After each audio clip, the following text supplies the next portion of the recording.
Hello, beautiful humans. Coming at you today with a quick update. Want to give you a bit of a legal news and talk about a few issues that are happening in New Brunswick as of late. I wanted to start by saying thank you. When I first put out that initial video, I was expecting a ton of negative feedback and hateful comments coming out, and I've barely seen any of that. In fact, I've seen the opposite.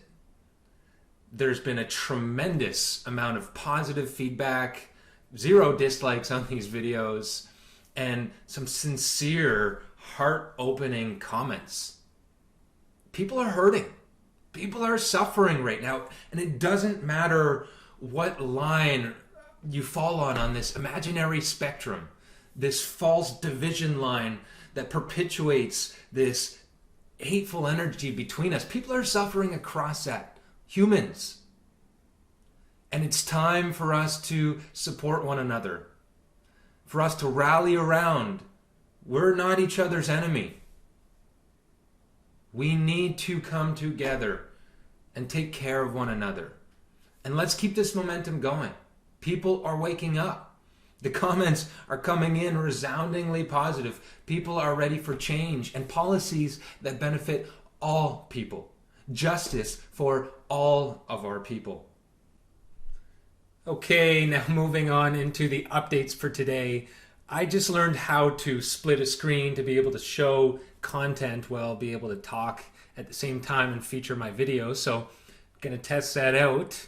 Already 2 videos in and the skills are evolving fast. I've got to give props to CBC where it is due. They have not done the best job at providing unbiased information, but they did just feature an opinion piece from a Toronto-based lawyer named Alan Richards. And I got to say the piece was really well written, and props to CBC for putting that out there. Let's take a look at what Alan says.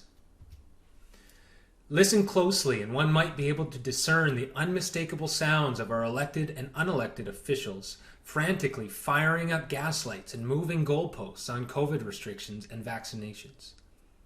It was a precipitous but inevitable shift from 2 weeks to flatten the curve to get the jab or lose your job, and unsurprisingly, there's still more to come. Now, I remember the first year when we were deep into this and really had a lot less data on what was going on and still trying to figure our way through this. The meanderings of a vaccine passport were just utterings of conspiracy theorists. And yet now here we are, and this has become normalized to the point where we can take away the rights and freedoms of these people beyond what I had ever imagined possible. Continuing with the article, met the provincial targets? Great, but now it's time for a booster. Ready for the temporary vaccine passport system to expire? Sorry, we need to extend it through the spring, proving once again that if you give the government an inch on your rights, they will go for the extra mile every time. Now, it's been talked about for a while about these boosters. It's been okayed for optional use, but as we can already see in places like France and in Israel, the definition of fully vaccinated has changed. And we're talking this temporary vaccine passport system. The Canadian government's invested over $1 billion into the development of software apps to be able to help with the implementation of these passports. You think that's a temporary fix?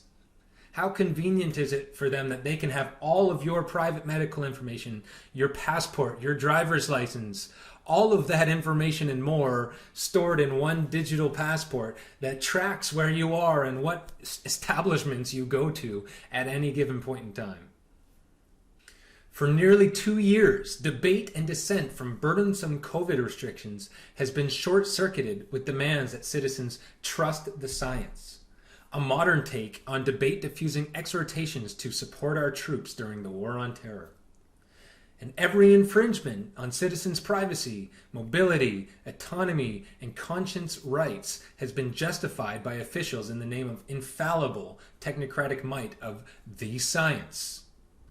These little 3-word zingers like trust the science are just not cutting it anymore We need to actually put the data, the real data and information on the table, and bring experts to the table to openly discuss and debate these. To be continuously told to go to the government website where all of the science is hosted is bogus. And to suspend doctors' license simply for speaking up and trying to bring nuance to policy and to discourse is absolutely absurd and has no place whatsoever in a democracy. Moving on. Last week, Ontario's Chief Medical Officer of Health, Kieran Moore, justified the immunization of children between the ages of 5 and 11 by claiming hospitalization and case counts for that age group were increasing. Yet, according to Ontario's own data, there has been 0 hospitalizations in that age group in the past 2 weeks at the time of Moore's statement. Not surprising. Yet again, another example of public health officials sharing this fear-based information, yet doesn't even align with the actual data of what we're seeing. As the American Civil Liberties Union once knew, there will always be a new disease, always be the threat of a new pandemic. And accordingly, the number of boosters or the percentage of fully vaccinated citizens needed for a return to normal will always be N+1. Meet one metric and be met with 2 more. As the ACLU continues, if fear of disease justifies the suspension of liberties and the institution of an emergency state, then freedom and the rule of law will be permanently suspended. As I mentioned in my last video, the province of New Brunswick has instated a state of emergency until 10 people are in our hospitals. If 10 people being in our hospitals constitutes a state of emergency, we've got way bigger issues than this virus. Clearly, we need to do more in our healthcare, but a measure such as that is nothing more than a power grab. Carrying on. Already, we see public health officials priming the pump for the next goalpost shift. Even if vaccine uptake is high among 5 to 11-year-olds, it will still not be good enough. According to Dr. Theresa Tam, Canada's Chief Public Health Officer, toddlers under the age of 4 will be next to need the shots, claiming with an absolute lack of shame that, unlike all the other times that we were promised an end to the pandemic, vaccinating that age group will be the turning point.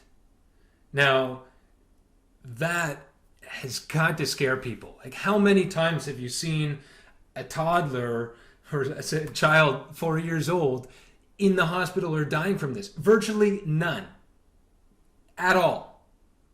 And yet we're willing to take this experimental injection and put it in our young kids and make them these test dummies of an experiment that we don't know what the end results are or could be. We don't have long-term data, and we're willing to bet the entirety of our next generation on it? I mean, come on, people.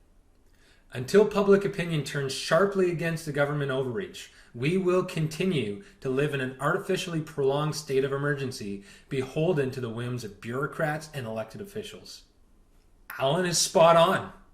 Unless we, the people, step back and reclaim the democracy that is by the people, of the people, and for the people, we will be trapped under a technocratic state ruled by bureaucrats who can deny questions, can deny the opportunity for public forum, and choose whatever policies they want to admit. Speaking of policies, the New Brunswick government has come out with a winter action plan promising new regulations for the entire population of New Brunswick.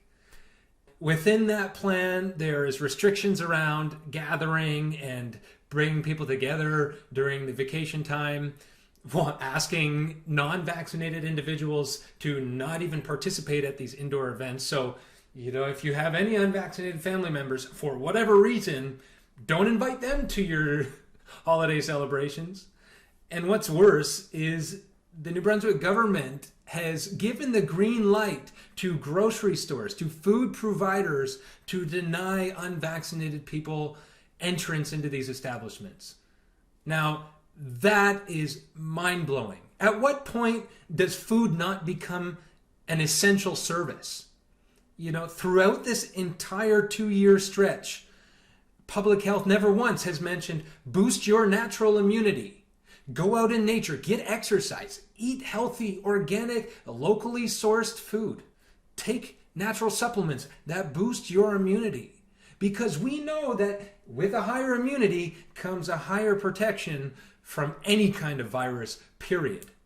Yet now our public health is saying, not only are we not going to talk about boosting one's own immunity, we are going to condone local farmers and local businesses deny people access to even sourcing their own food. That is downright criminal.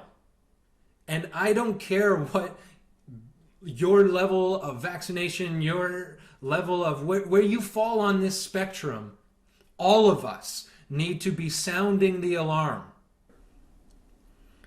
And lastly, just want to let you know where things are at with the legal case. On December 1st, we submitted a notice of motion for an interlocutory injunction staying enforcement of the civil service mandates. We took this step because indicators are that our application would not be heard until well into 2022. We are hopeful that our injunction motion will be heard as early as January, but we're still awaiting the court's direction on that. And I'll advise you further when we actually do get a hearing for that date, and hopefully we can move things along. If you want to continue to stay informed and up to date, you can go on to the Stand for Freedom website at standforfreedomnb.com, where you can check out the legal updates and see other things that are going on there. I believe the time is now to wake up and take massive action so that your grandchildren don't need to be told what freedom was. Your words, your actions, and your attention make a difference. It's not about this big grandeur of needing to talk to tens of thousands of people to affect a certain change. Our actions, what we do in our day-to-day lives, matters. It's time to be bold and brave and put our divisiveness aside and come together to create as the people the Canada that we want to live in and hand down to our children. I'll be back sometime this week with more video updates, and until then, take care of yourself and take care of each other. Peace.